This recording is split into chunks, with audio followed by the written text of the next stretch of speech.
नमस्कार मंडळी, जय गजानन. तुमच्या सगळ्यांचं आपल्या चॅनलमध्ये खूप खूप स्वागत आहे. श्री संत गजानन महाराज नेमके होते तरी कसे, त्यांच्या आवडीनिवडी, त्यांच्या चालण्याची पद्धत, त्यांच्या बोलण्याची पद्धत, त्यांच्या वागण्याची पद्धत, त्यांच्या टिचक्या वाजवण्याची पद्धत, त्यांच्या आवडती गाणी कोणती, या सगळ्यांबद्दलची माहिती आपण आजच्या व्हिडिओमध्ये बघणार आणि नक्कीच तुमच्या ज्ञानामध्ये यामुळे फरक पडणार आहे. महाराज कसे होते हे तुम्हाला अजून जास्त चांगल्या पद्धतीने कळणार आहे. त्यामुळे व्हिडिओ शेवटपर्यंत नक्की बघा, म्हणजे संपूर्ण माहिती तुम्हाला मिळू शकेल. श्री गजानन महाराज ऐन तारुण्यात शेगावमध्ये दिसले होते. श्री गजानन महाराज प्रथमतः शेगावमध्ये दिसले ती तिथी होती माघ वद्य 7 शके 1800 म्हणजे 23/2/1878 रोजी महाराज हे शेगावमध्ये प्रकट झाले. म्हणजेच ते प्रथमतः शेगावमध्ये दिसले आणि त्या दिवसापासून त्यांची ती तिथी म्हणजे प्रगट दिन म्हणून साजरी केली जाते. त्यावेळी त्यांच्या अंगात जुनी पुराणी बंडी, पाणी पिण्यासाठी कमंडलू सारखा एक भोपळा, एक कच्च्या मातीचा स्वहस्ते तयार केलेली चिलीम.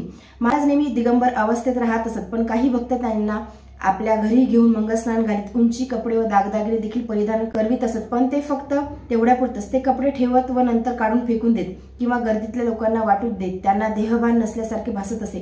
ते पाहता गजानन महाराज हे देह नव्हतेच, ते होते फक्त चैतन्य. ते अयोनी प्रगट झाले. त्यांनी आपल्यासाठी अवतार घेतला. बघणाऱ्यांना त्यांचा तो देह दिसत होता, परंतु ते देह नव्हतेच, ते होती एक चैतन्याची सावली. त्यांचे सत्यस्वरूप कॅमेरा देखील टिपू शकलेला नाही. त्यांचे जे छायाचित्र आहे, सध्या आपल्याकडे जे छायाचित्र उपलब्ध आहेत त्यामध्ये इतका फरक आहे की प्रत्येक फोटोमध्ये महाराज वेगवेगळे दिसतात. तुम्ही कधी शेगावला जर गेले, तिथे जे फोटो लावलेले आहेत त्या प्रत्येक फोटोमध्ये तुम्ही बघाल की महाराज प्रत्येक फोटोमध्ये वेगवेगळे दिसतात. म्हणजे आपला चेहरा हा लहानपणापासून थोडं तरी साम्य असते की आपण सारखे दिसत असू, परंतु महाराज प्रत्येक फोटोमध्ये वेगवेगळे दिसतात. नाहीतर तुम्ही याचा अनुभव घ्याल. तुम्ही जेव्हा शेगावला जाल किंवा महाराजांचे ब्लॅक अँड व्हाईट जे फोटो आहेत ते तुम्ही बघाल की महाराज प्रत्येक फोटोमध्ये वेगवेगळे दिसतात. प्रत्येक छायाचित्रामध्ये महाराजांची जी छबी आहे ती वेगवेगळी दिसते. वेगवेगळ्या भावमुद्रा देखील महाराजांच्या त्यामध्ये दिसतात. चेहऱ्याची ठेवण स्वरूप सगळे भिन्न आहे हे सूक्ष्मबुद्धीने तपासले असता लक्षात येते. आपल्या बाबतीत असे होत नाही. आपले चेहरे बदलत नाही.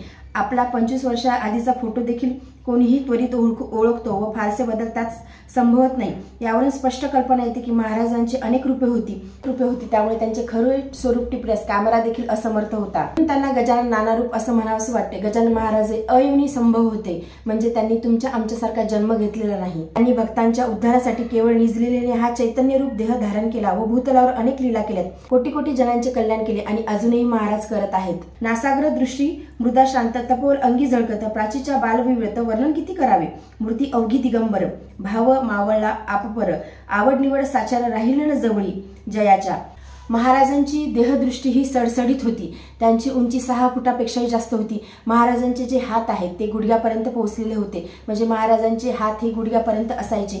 आपले हात बघा की आपले हात हे गुडघ्याच्या खाली जात नाही, परंतु महाराजांचे जे हात आहेत ते गुडघ्याच्या खाली असायचे. महाराजांची शरीरयष्टी सडसडीत होती. महाराजांची उंची ही 6 फुटापेक्षाही जास्त होती. महाराजांचे हाताचे जे पंजे आहेत ते गुडघ्यापर्यंत टेकणारे होते. म्हणजेच महाराज हे अजानबाहू होते. महाराजांच्या हाताचे पायाचे बोटे हे लांब सडक होते. शरीरयष्टी जरी महाराजांची बारीक होती तरी सुद्धा महाराजांची शरीरयष्टी पिळदार होती, सडसडीत होती. हाताची बोटे लांब सडक, पायाची बोटे लांब होती. शरीरयष्टी सडसडीत व कृश असली तरी पिळदार व कसलेली होती. महाराजांचा वर्ण हा सावळा होता. नाक सरळ, लांब व चिरेदार होते. महाराजांची दृष्टी पूर्णपणे अंतर्मुख, नासिकाग्रावर स्थिर झालेली. तपसामर्थ्याचे तेज अंगी झळकताना दिसत होते. महाराज ऐन तारुण्यावस्थेत शेगाव येथे प्रकट झाले.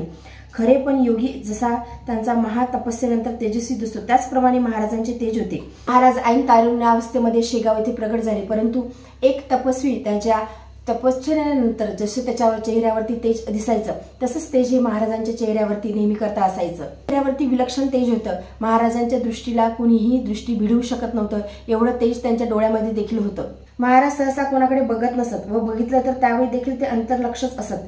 चेहरा उग्र व करारी असल्याने एक वेगळी जबर असायची. मानी असे उग्र रूप धारण केले की सहजासहजी मध्ये जायची हिंमत होत नसे. अशा वेळी दुरूनच हात जोडून सेवेकरी विनंती करायचे. महाराजांच्या भावमुद्रा वेगवेगळ्या असायच्या.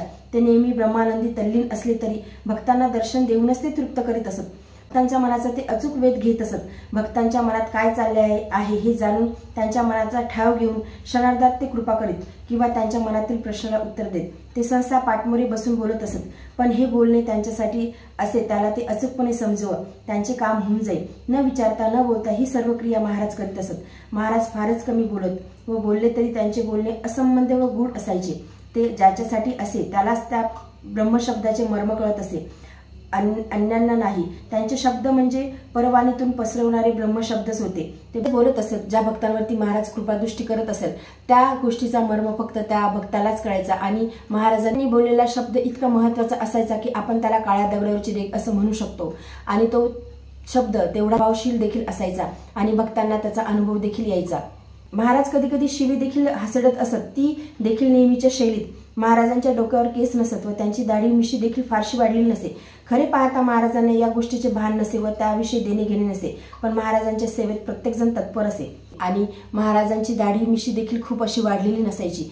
खरे पाहता तर महाराजांना या गोष्टीची गरजच नव्हती, परंतु तरी देखील महाराजांच्या चेहऱ्यावरती एक विलक्षण तेज होते। ज्या सेवेसाठी प्रत्येकजण हा तत्पर असायचा। महाराजांच्या सेवेकरांमध्ये जे महाराजांच्या भरपूर लोक जवळ होते, जसे की भास्कर पाटील, त्यानंतर बाळाभाऊ, त्यानंतर हरिभाऊ पाटील, असे अनेकशे भक्त जे महाराजांच्या आवडीचे भक्त होते ते महाराजांच्या सतत नेहमी जवळ राहायचे। आणि आपण गजानन विजय ग्रंथामध्ये देखील बघितलं आहे की खूप जण महाराजांच्या जवळ असायचे, त्यांची सेवा करण्यासाठी त्यांच्या जवळ असायचे। महाराज हे त्यांच्या भक्तांसाठी वेगवेगळ्या गावामध्ये जायचे, त्यांच्या भक्तांच्या ज्या काही अडचणी आहेत ते दूर करायचे, त्यांचे प्रश्न सोडवायचे। महाराज हे कधीच एका ठिकाणी स्थिर बसणारे नव्हते आणि महाराज हे सतत भटकत राहायचे, प्रत्येक गावागावामध्ये जायचे। आपण गजानन विजय ग्रंथामध्ये देखील वाचलेलं आहे की महाराज हे एका ठिकाणी बसणारे नव्हते, ते एका गोष्टीमध्ये अडकणारे नव्हते आणि महाराजांची जी चालगती आहे ती वायूप्रमाणे होती। महाराज हे खूप जोरात चालायचे, म्हणजे आता महाराज इथे आहे तर नंतर ते अदृश्य होऊन परत ते कुठे पोहोचायचे हे त्यांच्या भक्तांना देखील माहीत नसायचं। 10 फुटावरही जायचे असले तरी धावतच जात असत। धीम्या गतीने चालताना त्यांना कोणी बघितले नाही, ते चालण्याऐवजी पळत असत। वाऱ्याचा एखाद्या झुळकाप्रमाणे त्यांचे चालणे थांबणे असायचे। बसले तर बसले, नाही तर त्यांना सतत चालणे व गुणगुणणे, टिचक्या वाजवणे हे सर्व सुरूच असायचे। मन मानेल तेथे महाराज फिरत असत, वाटेल तेथे बसत, कधी नाल्याच्या काठी तर कधी कोणाच्या ओटावर। मनात आले की कोणाच्याही घरात बेधडकपणे ते शिरत असत, काय त्यांच्या मनात वाटले ते तिथे बसत असत, कोणाच्याही घरात जात असत, काही खायला मागत असत। ज्या भक्तांच्या घरी महाराज जात असत किंवा त्यांच्या ओट्यावरती बसत असत त्या आपले भाग्य उदयाला आले असे सर्वजण म्हणत असत। म्हणजे सगळ्यांना असंच वाटत होतं की महाराज आले म्हणजे आपलं भाग्य उदयाला आलं। महाराजांना श्रीमंतीशी किंवा गरिबांशी काही देणं घेणं नसायचं। त्यांची इच्छा होईल त्यांच्या घरी महाराज औचितपणे जाऊन शिरायचे, काही खायला मागायचे आणि शेगावकर देखील अतिशय आनंदाने महाराजांची सेवा करायचे, त्यांना खायला द्यायचे। महाराज जे मागतील ते त्यांना बनवून द्यायचे, तर ते खात असत किंवा सरळ ते टाकून देत। महाराजांचं पाणी पिण्याचे असंच होतं की महाराज कुठलंही पाणी प्यायचे, म्हणजे महाराज हे स्वतःच म्हणायचे की पाणी हे सगळ्या जीवांमध्ये शुद्ध आहे, त्यामुळे ते कुठलंही पाणी पित असत। महाराज जीवनमुक्त विदेही होते, त्यामुळे त्यांना कसलंही भान नव्हतं। महाराजांच्या लीला ह्या खरंच अगाध होत्या। एखाद्या छोट्या बालकाप्रमाणे महाराज लीला करायचे, त्यांना जिथे वाटेल तिथे ते बसायचे, त्यांना कशाचे भान नव्हतं, कुठेही ते पळत सुटायचे। त्यांच्यासोबत जे भक्त होते त्यांच्यावरती जबाबदारी होती की महाराजांना कसं सांभाळायचं आहे, महाराजांना कसं ठेवायचं आहे। एकत्र करून सेवेकरी तत्पर असायचे। महाराजांना आंघोळ घालणे, खाऊ पिऊ घालणे, कुठे जायचे असल्यास नेणे आणणे या सर्व सेवा भक्त तन्मयतेने करीत असत। कधी कधी महाराज कित्येक दिवस अन्न घेत नसले तरी कधी कधी 3-3 दिवस झोपून राहत, अर्थात ही त्यांची लीला असायची। महाराजांना भेटण्यासाठी असंख्य भक्त शेगावमध्ये यायचे आणि ते त्यांची कृपादृष्टी आपल्यावरती व्हावी किंवा महाराजांची एक सेवा म्हणून देखील महाराजांच्यासाठी अनेक वस्तू नाही। महाराज त्या वस्तूंच्या सोबत अगदी लहान मुलांसारखे खेळायचे। महाराजांना दांभिकपणा बिलकुल पटत नव्हता। महाराजांचं म्हणणं होतं की जे जसं आहे तसंच आपण राहावं, तसंच आपण जगावं आणि हाच त्यांचा संदेश होता की अतिशय साध्या सोप्या पद्धतीने आणि त्यांच्या भक्तांना देखील हे सांगितलं आहे की अतिशय साध्या सोप्या जीवनशैलीच आपण जगावं। तर असे होते आपले गजानन महाराज। गजानन महाराजांविषयी भरपूर अशा गोष्टी आहेत ज्या मला तुमच्यासोबत शेअर करायच्या आहेत। महाराजांविषयी मला तुम्हाला त्या गोष्टी सांगायच्या आहेत आणि तुमचे यामुळे ज्ञान वाढणारच आहे। तर आजच्या व्हिडिओमध्ये एवढेच। व्हिडिओ जर तुम्हाला आवडला असेल तर व्हिडिओ लाईक करा, चॅनलवरती नवीन चॅनल सबस्क्राईब करा। जय गजानन, धन्यवाद।